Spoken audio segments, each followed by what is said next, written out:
Welcome to the training.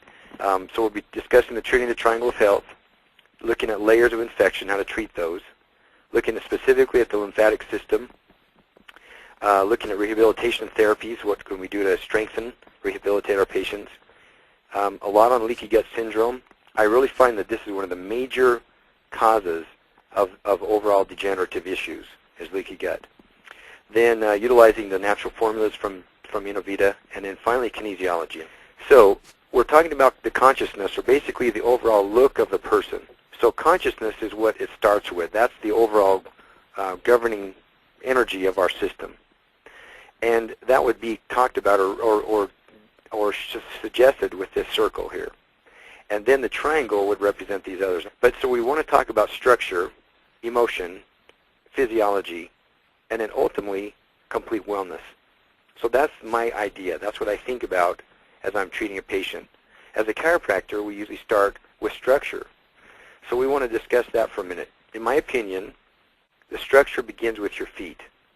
Are your feet pronating? Are they supinating? That means are the feet dropping inward? Is the arch dropping?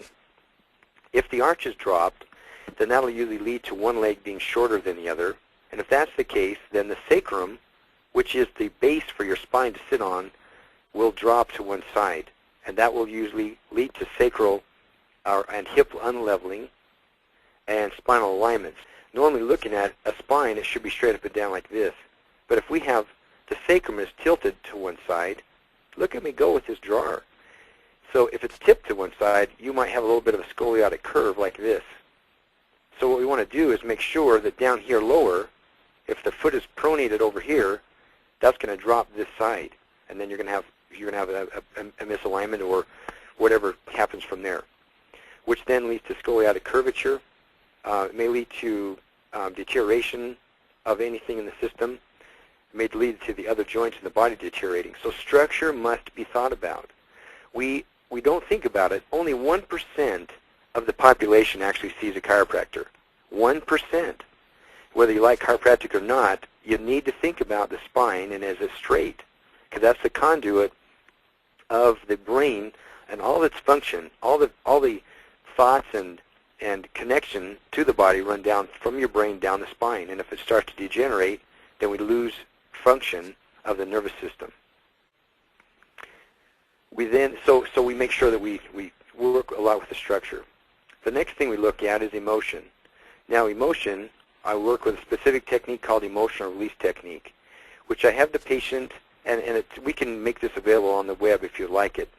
But we have the patient make a list of things in their life that they didn't do, or was done to them that they wish never happened.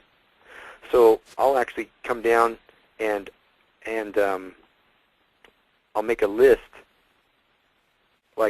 something like this. I'll just have them split it in half, and actually make a list like this to split it, and write did over here, didn't do here, and was done.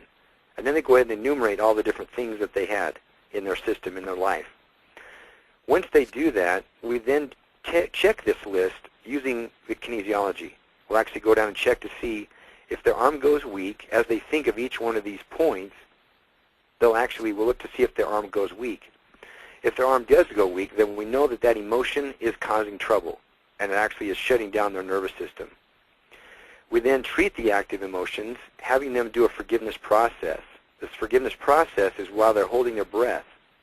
And we can go into more detail in a subsequent training, or actually we might be able to send something to you so you understand how to do this process. Very easy. And ultimately then it updates those emotions associated with the past experiences, because your emotion truly affects the rest of the system so much. So we must, in my opinion, we must treat and help these patients alleviate the emotion or the energy associated with that emotion. These emotions then would be associated with past experiences. So past experiences don't have to be a real big issue if the emotion can be let go of. So that's the importance there. Now physiology is where we start to look at layers of infection and finding out what layers of infection exist in the body, supporting the organs where those infections lie, helping the body detoxify. As we remove the layers of infection, many times it sickens or toxifies the body. So we need to make sure that we're helping the patient detox.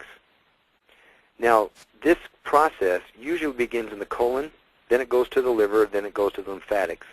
And that's kind of how I look at the patient. They're usually not toxic unless things are getting through their system. And it usually enters the system through the digestive system. That would represent the colon here. So we're going to kind of break that down a little bit now into what leaky gut syndrome is. I really find this so important. Leaky gut syndrome, you can see here, toxins are able to pass through the digestive system. Usually when we have antibiotic therapy or we eat foods like this, it'll cause the good bacteria in the colon to die. When they die, it basically starts a whole cascade of negative effect, where the villi, here these little fingers, actually can start to diminish in height. Over here they're atrophied, they're shrunk down, and this starts the leaky gut syndrome. So why should we learn about it? Why do we really need to understand this? Because it's actually a pandemic, but it all starts in the gut. It is a pandemic in the modern world. Basically, wherever we have antibiotic therapy and the industrialized fast food, that type of thing, creates leaky gut syndrome. And realizing that most of our chicken and beef and so forth have a lot of antibiotics in them. So we're getting antibiotics literally all day long, every day, if we're eating anything that's in the industrial world. It's the cause of most degenerative diseases. Leaky gut syndrome, I find, is the cause of most degenerative diseases, and we'll look at that more in detail here in a minute. So what is leaky gut syndrome? Why does it occur? The 6 stages of leaky gut syndrome and the 5 steps of healing the leaky gut is now where we're going. So the definition of leaky gut is an increase in permeability of the intestinal mucosa to luminal macromolecules, antigens, and toxins associated with inflammatory, degenerative, and or atrophic mucosal damage. Big bunch of wording, but in layman's terms, the leaky gut means toxins are getting through the colon barrier and causing health problems. So this is great. See down here we've got 700 diameter scan. That would represent, each one of these would represent a villi. And now at 12,000 diameter scan, here is one of these little tiny pieces blown up so you can see what that leaky gut would look like. Okay, now a diagram of what leaky gut would be is here would represent a villi, and here would be a hole here. This is a leaky gut. Here comes a protein that has not been digested down to a 1 or 2 chained protein, so it would be considered an antigen or an abnormal protein making it through where it should not be getting into the blood supply. So here we've got an antigen and an antibody complex.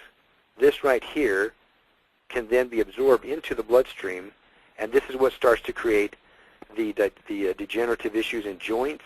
If they get into other organs, there's degeneration. Ultimately, this gets into the lymphatic system, and that's where the problem begins. And overall, where the degenerative diseases lie is in the lymphatic system. So the function of gastrointestinal tract, of course, is digest your food, absorb small food particles to be converted into energy, carry nutrients like the vitamins and minerals attached to those carrier proteins across the gut lining and into the bloodstream. It also helps to detoxify the major toxins which enter into the body. The gastrointestinal tract also contains the immunoglobulins or antibodies that act as the first line of defense against infection. So the causes of leaky gut syndrome is overuse of antibiotics, and again, that doesn't necessarily mean overuse from earaches or coughs and flus and colds. Antibiotics are everywhere. They're omnipresent. Poor diet lacking in vitamins, minerals, and enzymes. Any fast food is what you're going to get here. Infestation of offending organisms, bacteria, parasites, fungal overgrowth, heavy metals, and viruses. Chronic stress. How many of you, by the raise of hands, are in chronic stress? Can you imagine? But we're all under chronic stress. Right now, I'm under acute stress because I'm presenting this forum. The normal immune response to foreign proteins, leading to an increased inflammatory response. When the normal immune response creates inflammation. So if we have foreign proteins there, that normal attack by those antibodies would actually affect the immune system. Environmental contaminants, which are everywhere. My neighbor just filled his swimming pool up. He just built a brand new swimming pool. And they filled his swimming pool up with the fire hydrant, which is culinary water. That's what we drink, is what's in the fire hydrant. This water was green. I mean, you couldn't see barely the bottom of the pool. You couldn't even see it in the deep end. 10 feet deep, couldn't see it. So environmental contaminants are in our water and everywhere. That was just very astounding, shocking to me to see that. Excess alcohol, and realizing we're, here in Utah, we're somewhat of a dry state. A lot of us don't drink, but drinking is something that's very common in the rest of the United States. It's just a thing you do. So a lot of people have trouble with a little bit of excess alcohol. Non-steroidal anti-inflammatories and other medications. Again, that will cause that gut to become more hyperpermeable and allow those toxins to pass through where they should not be getting to. Okay, associated conditions. Think about autoimmune disease, celiac disease, or issues where you're having troubles with the proteins of wheat, hives, those kind of things that come in, when you're showing an allergic reaction, allergies. All the way through, you can look through here, and ultimately we'll get down here to fibromyalgia. Fibromyalgia is literally what I think, it's a garbage can term at this point, a garbage can diagnosis for most practitioners. But to me, it is something that really is there, and we'll discuss that, why it happens in a minute here. So the leaky gut syndrome and autoimmune disorders here, we're going to take just a little divergence and discuss why we actually get autoimmune from this leaky gut. Large molecules in the blood are seen as foreign bodies and are attacked by the antibodies. This is what we saw here. Antibodies search for similar proteins in the body and attack those proteins. Let's say then this is milk. This is a milk protein. Milk leaks through this leaky gut. It's attacked by antibodies. These antibodies here yell over to this guy and say, hey, search for other proteins that are similar to this protein. Go over and find any other proteins you can find. Well, one of the theories is that the pancreas has a similar protein as milk and may be attacked by antibodies. Okay, so our own antibodies start to attack our cells and can create that autoimmune disorder and inflammation in any of the other tissues or organs. So that's one of the concepts of why we start to have autoimmune disorders. Now, the 6 stages of leaky gut syndrome, what are those 6 stages? When the gut is inflamed, it does not absorb nutrients, and the food particles and fatigue and bloating can occur. So we're not absorbing because the villi have atrophied, and now we're left denuded of good bacteria, and the whole absorption is through the good bacteria and the villi. So that starts to happen. Now we don't absorb and digest well, and then we have the bloating occur. As larger food particles are absorbed, food allergies are created, and new symptoms such as arthritis and fibromyalgia occur. So think about that prior when we were talking about celiac. Okay, so celiac is when you are allergic to the proteins in specifically gluten in wheat. Now, in the Bible and in other scriptures that are around, it talks about eating that grains are meant for man. Well, what we've done to grain, and it's, I don't know the better word to call it, but bastardization of wheat through creating cocoa pebbles and white refined bread. We now have taken that whole wheat that was good for man and turned it into something that the body doesn't recognize anymore. So now as we do eat whole wheat, our body recognizes this is similar to that other yuck you fed me last week, and I'm rejecting it, and now I've got more arthritic issues. Okay, now, number 3, the inflammation of the gut may damage the carrier protein, so nutrient deficiencies occur. So here would be a nutrient normally coming down the carrier protein, down this channel, and being able to be digested here and broken down to its appropriate particles and then brought into the system. But that's not happening here. So it's basically the carrier protein, these channels aren't allowing that nutrient to pass. So inflammation of the gut may damage the carrier protein so that nutrient deficiencies occur. Now we can't get the nutrients in because that has been all heated up, if you will. So now from here, normally it would be able to pass through, and that's just not happening because the carrier protein is gone. So now here's a demonstration of the various other things that are there. These translocations of different parasites and fungus.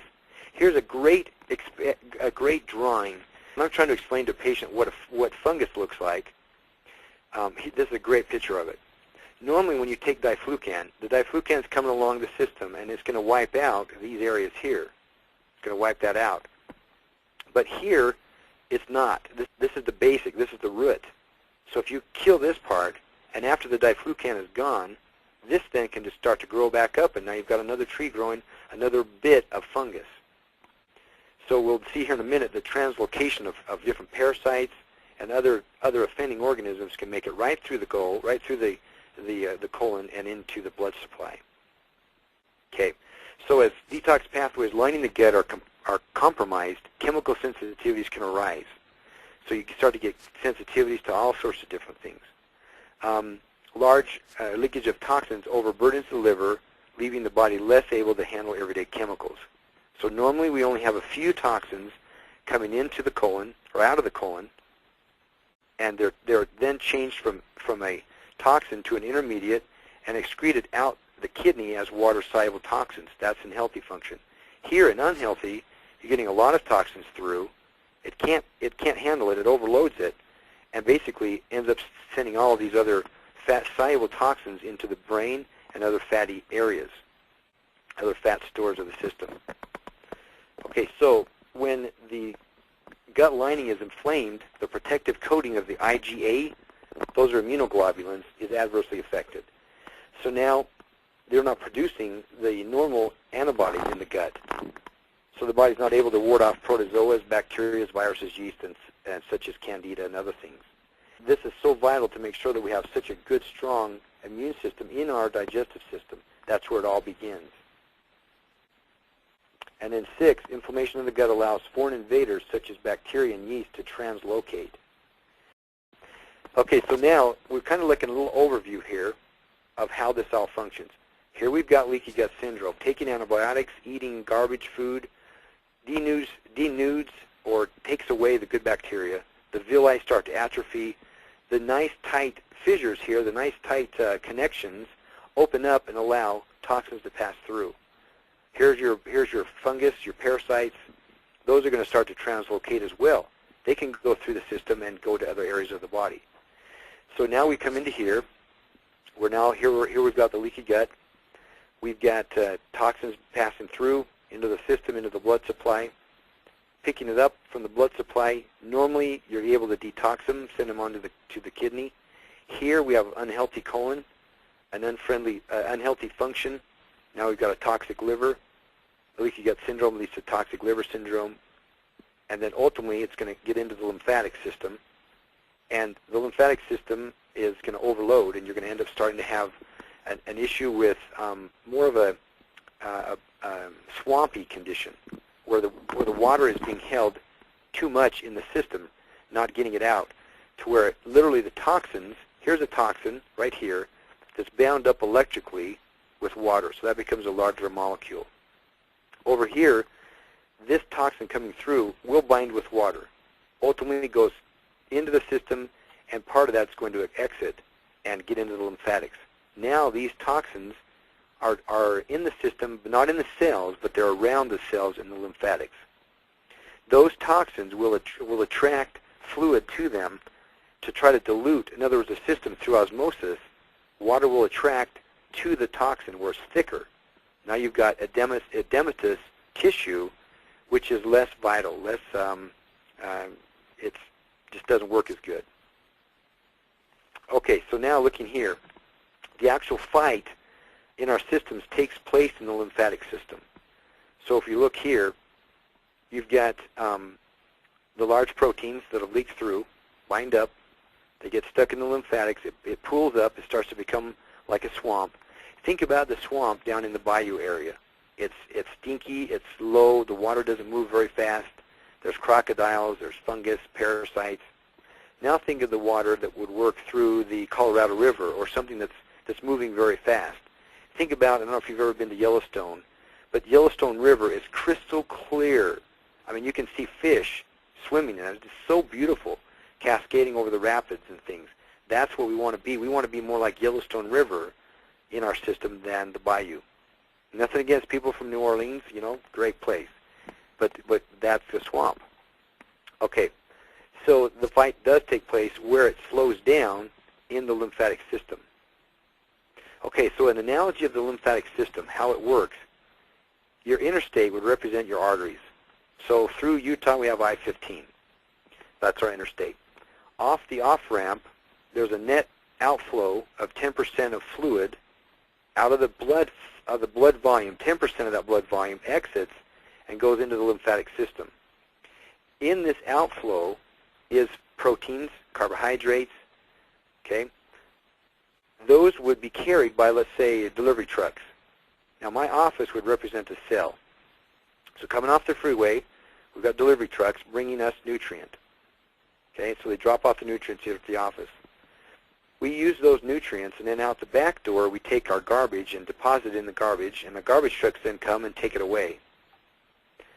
When there's a problem of the garbage trucks trying to get those toxins and put them back onto or into the interstate, if there's a wreck on the on-ramp, that would represent a clogged lymphatic system, and now you start to have backing up of cars and things back into the city. So this oozing garbage truck at 98.6 degrees equals fibromyalgia. So that kind of is a good way to explain to your patient how that works. Fibromyalgia literally is just toxins that are being deposited into the tissue. Those toxins are painful.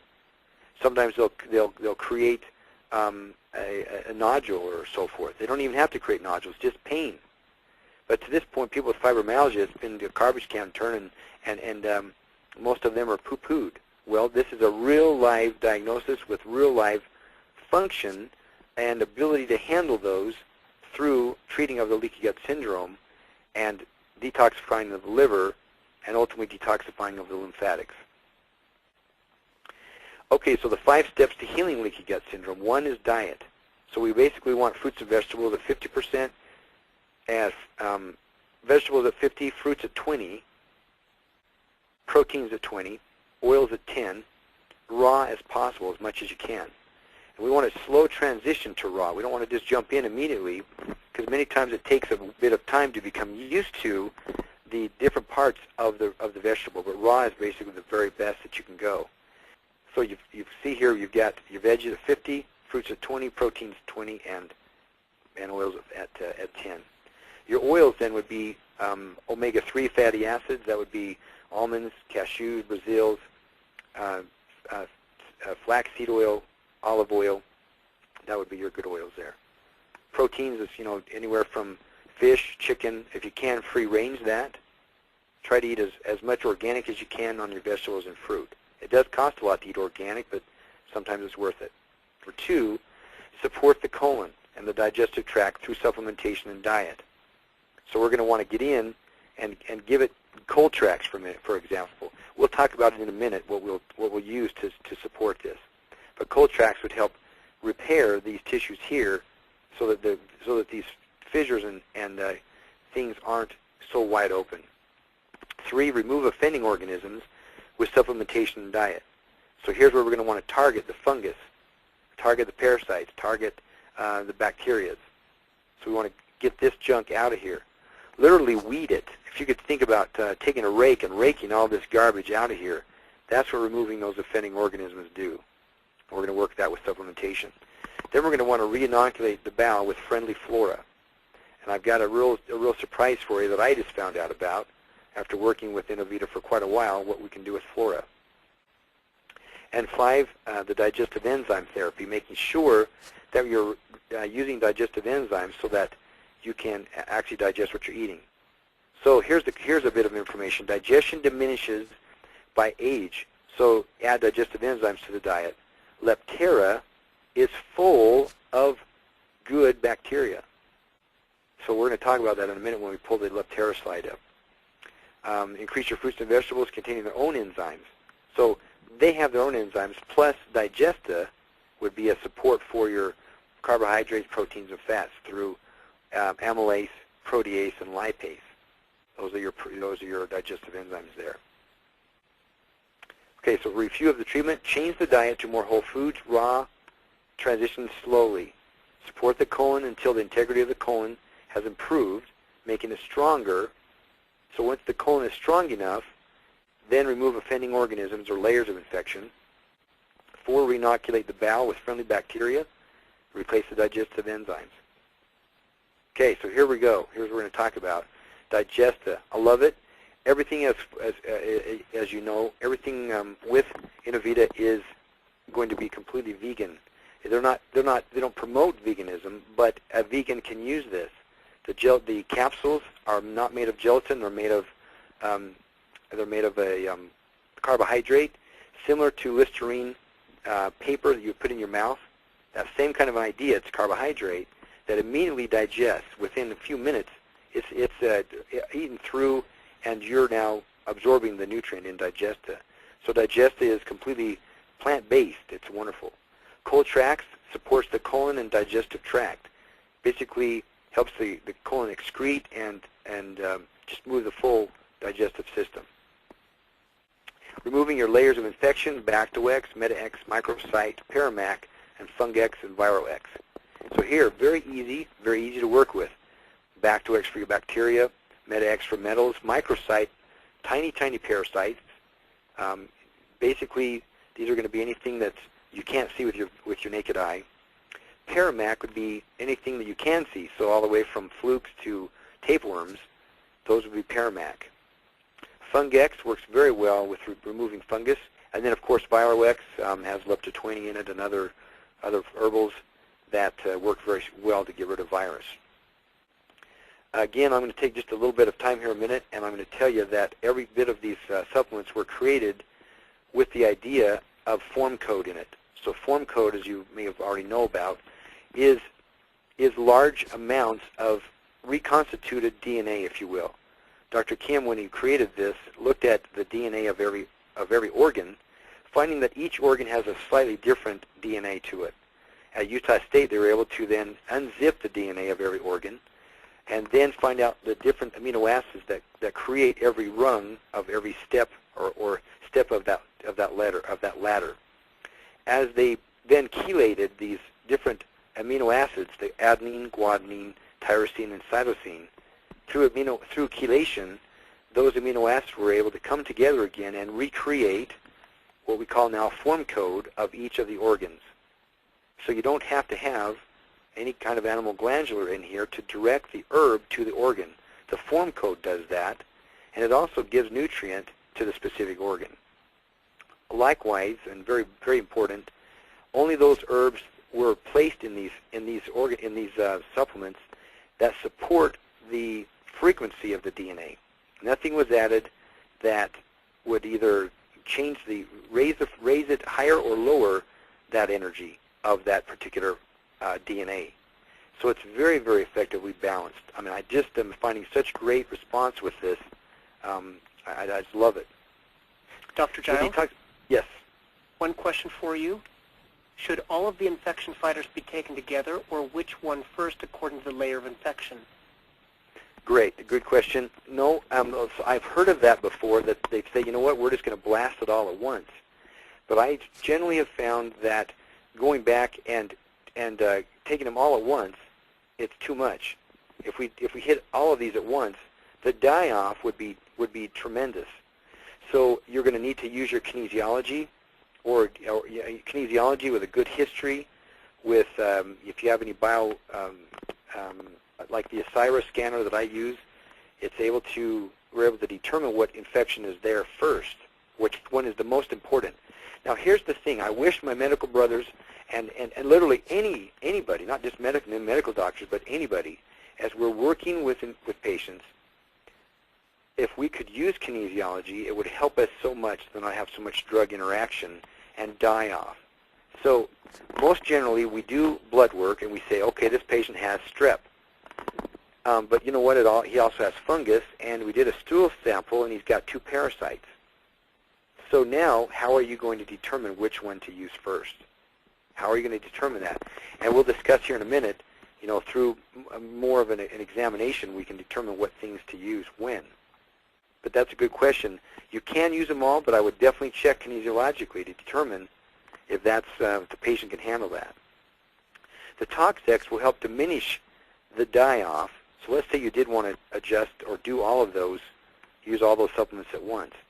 Tox-X is a chelator. It's like a sponge, putting it in.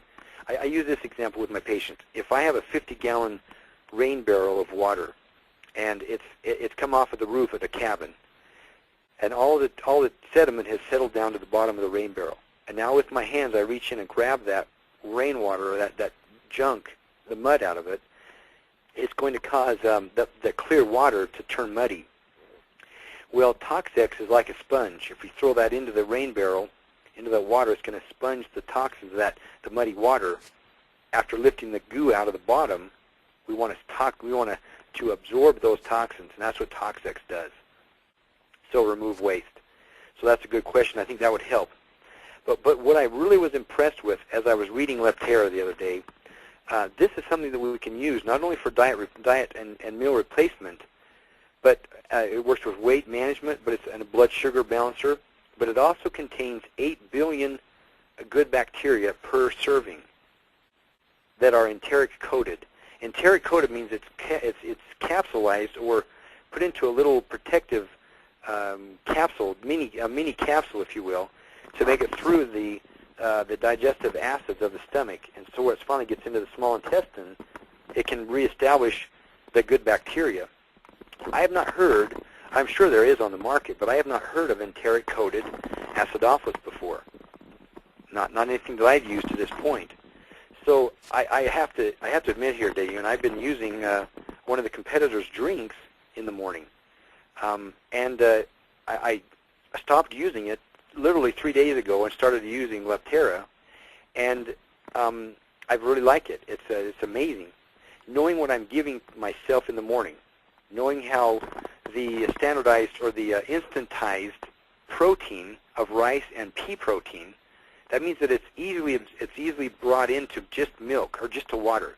You put that into water, and instantly that protein is moved into your drink. So it's very nice tasting and works very, very well.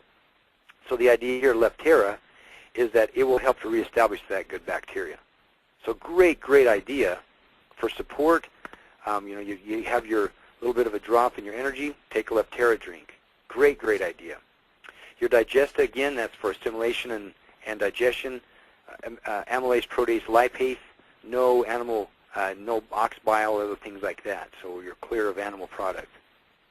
So how do we determine what to treat first? Here's your question then. Taking a fantastic history is very important. What symptoms are present? Is there bloating? Do they have a lot of bloating? Have they had a history of antibiotic therapy? Have they had a history of camping, going out by streams? So you can find a lot about just by what questions are asked. How long have they had the symptoms? How long have the symptoms been present? What treatment has been rendered to this point? And that's kind of that would be my history. I also then do a thorough exam, and I use the CIRA, electrodermal screening, to determine as well. And I can send out for CDSA from some of the labs that are out there that will check to see complete digestive stool analysis. That's what that CDSA stands for. That will let me know what's in the colon, the digestive system. So treatments then. Electrodermal screening is where I use the CIRA. There's many other types out there of these scanners. I find them very effective in helping me to determine not only is it a fungus, but what's the name of the fungus. Kinesiology or muscle testing, and again, we'll be having this available, this CD, for understanding more how to do kinesiology very soon. They're actually just waiting on me to proof the original, and then they should have it ready to go real soon. Physical examination, palpation of the abdomen, looking on the tongue for a coating of the tongue, can be the fungus. Lab tests, bioimpedance analysis, pH, zinc, tally, urinalysis, all of these things can help you determine what's there. But again, you must use, and I think it's time for a little bit of John Madden here. You must use the kinesiology. Man, I should have been doing this the whole way. If I did that, I would always be focusing on drawing rather than teaching. Okay, so the the next thing then would be to do a very effective report of findings for the patient, explain to the patient what they have, and spending time doing the report of findings. When you do a good report of findings, it all comes together for the patient, and they're more likely to follow through with treatment, whatever treatment you do. Okay, so in recap then, we've got the consciousness, our structure, our emotion, physiology. If you do structure work, great, follow, do it. If you don't, if you're another therapist that doesn't do structural work, please, please, please have your patient be looked at. Have them get an X-ray to see if there's an issue, if any kind of things are wrong with their conduit, which is the spine. The emotion, we moved through that quite quickly, but it's quite an easy process to go through and just have them create a list of all the things they can think of that they did, didn't do, or was done. Have them, through kinesiology, we can determine which are the highest priority things to get, and then have them do this forgiveness process, forgiving themselves, forgiving the other people involved in the situation, and allowing others to forgive them. Okay, so now you've created a circle of forgiveness. And I don't care if you're Christian, Muslim, Hindu, I don't care. Every person has the belief of being able to forgive past experiences. When you do it, it frees you up. And of course, the physiology, that's where Inno-Vita comes in, looking for layers of infection, cleaning those out, supporting the organ systems, and helping to detoxify to ultimately receive that complete wellness. And that's what I do in my office. It's fun. 18 years of practice has gone by just very, very quickly. So now we're going to look real quick here now at serologic. This is what we would do for the emotional support. Serologic will support and get in and help you to have new function, new slippery slides, if you will, of thought. It helps you to create new pathways of thought. Cetiquil helps to calm down emotion, calm down somebody that's uptight and stressed all the time. X-spleen would help remove and works with the lymphatic system. X-spleen supports the lymph and the spleen itself, because remember that the spleen is mainly one of the major filters for the lymphatics. The digestive we've covered, wonderful assimilation, digestion. Tox-X, of course, that's our chelator. Kidney Clear and Liver G, of course, support the two major filters of the body. And I really like the Liver G. I usually take it 2 upon rising, 2 before bed. That's what I suggest patients do to rebuild. For some reason, the liver really absorbs it, and I find that that one should really go with your in the morning or in the evening upon rising. Kidney Clear then removes the urinary waste. Okay, so there's your triangle of health. So I use the word namaste in my practice a lot, and I love the word. You've all probably heard it and use it, but if you don't know what it means, to me it means this. I humbly bow before the light within you. I actually see you. I know who you are. In my belief, I believe that you're a child of God. That doesn't matter. You are a child. You are something bigger than just you, and I recognize that. So I use that a lot in the practice. You know, I just say namaste, and people, what does that mean? Well, I recognize that you are great, basically. So this is a word from India. It's used a lot in yoga and so forth. And that really helps a lot. So that's what I leave you with is I humbly bow before the light within you, in all of you, and wish you the best of luck in treatment of with your patients that you're working with and changing the energy that's out there in the world right now. It's up to us to be the shining light, to give direction to and help others through this really tough time. So it's been appreciate the time and you being here on the line with us tonight.